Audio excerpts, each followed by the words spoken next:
Welcome back everybody to another sweet edition on the greatest show on tube. Today we're doing some delicious banana bread, and to start off I used 2 cups of brown sugar, the dark brown sugar, and make sure to sift it through. It'll take a little bit long, but just use a spoon to help it, go down. And then this is the reason why we sift it, because like it'll get clumped up, and that's actually like it's pretty hard. Like you can still obviously use it like if in coffee or something, but for this cake you don't want to use it. And I used 4 eggs in here, 3 whole and then 1 egg white. Obviously then sift it through, use a whisk, anything, but just make sure you beat it around.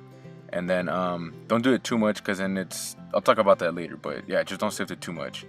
Then I used a tablespoon and a half of cinnamon, and then about a tablespoon of some ginger. The ginger gives it a really good flavor.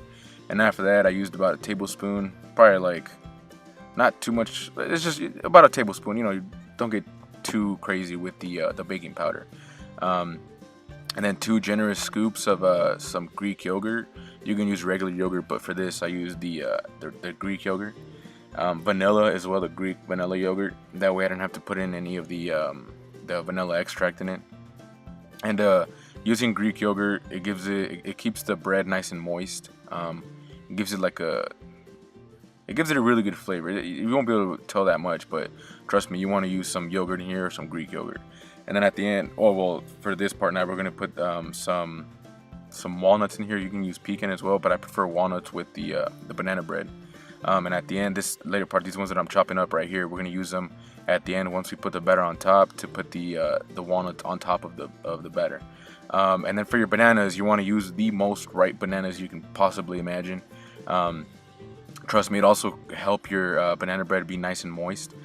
So basically, when they're black, they're ready to go for some banana bread. Do not use the regular yellow, nice-looking bananas, because it's weird, but it dries out your banana bread. I've done it before, and trust me, it's happened to me.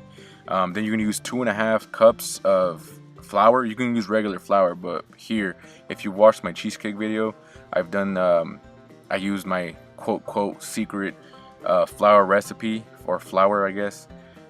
If you guys can let me know in the comments, like if you guys can guess it, basically I'll let you guys know if you got it right. But honestly, I've been using this for a while, so I'm gonna keep it secret until one of you guys can guess it.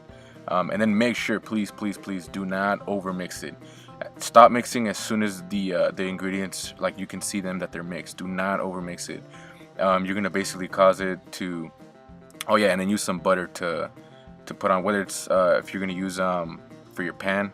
I use aluminum foil, makes cleanup much easier. But so anyways, yeah, do not over mix when you're making cakes. Do not over mix it, because your finished product at the end, when it's done, is gonna come out like chewy. There won't be any like bubbles into it in the bread. Basically, do not over mix it. Trust me, it's happened to me before. The first times I was ever making it, a long time ago, and like I couldn't really figure it out, so I started looking up stuff, and that was the #1 thing. Do not over mix. As soon as you see the ingredients basically put together, you might be like kind of questioning it, but trust me, it'll be nice. It'll be perfect. It'll come out nice and fluffy, a really good texture. Also, make sure when you put the cake batter into your pan to shake it around, like jump it up and down a little bit. That way it settles in real well into the pan.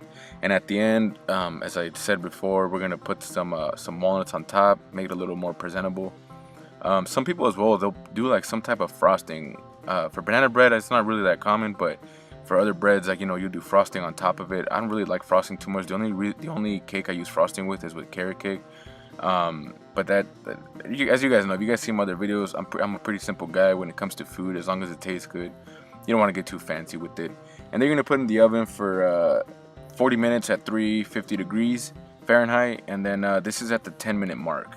So from when I first put it in to 10 minutes, this is what it's looking like.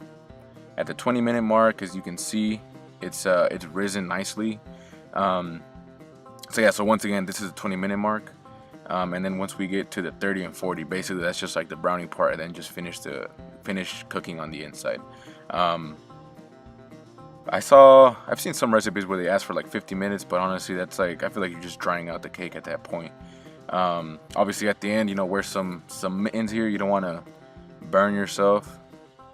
Yeah, this is what it looks like at the 40-minute mark. As you can see, it's done. The walnuts on top are looking nice, and You just want to just right away just dig into it. Obviously, use your toothpick to check if it's done on the inside. If there's cake batter that basically sticks to it, I mean, obviously it's not cooked, so that's kind of self-explanatory. But as you can see with this one, it's ready to go. Also, put it on top of a cooling rack. That way, it gets air circulation through the bottom of it. Usually, before you cut into these, you want to wait. I mean, you want to wait at least 30 minutes, probably even more than that. Make sure the bread is nice and cool. I didn't here. I probably did it like at the 10-minute mark, and as you will see, it'll start basically kind of it'll look like it's dry. Trust me, this was not dry at all. If you think this was dry, try the exact same thing I did, and I will bet you anything that it does not come out dry. Well, I mean, I want to bet you anything, but trust me, it will not come out dry. This was still pretty warm, so that's why it looks like it crumbles a bit.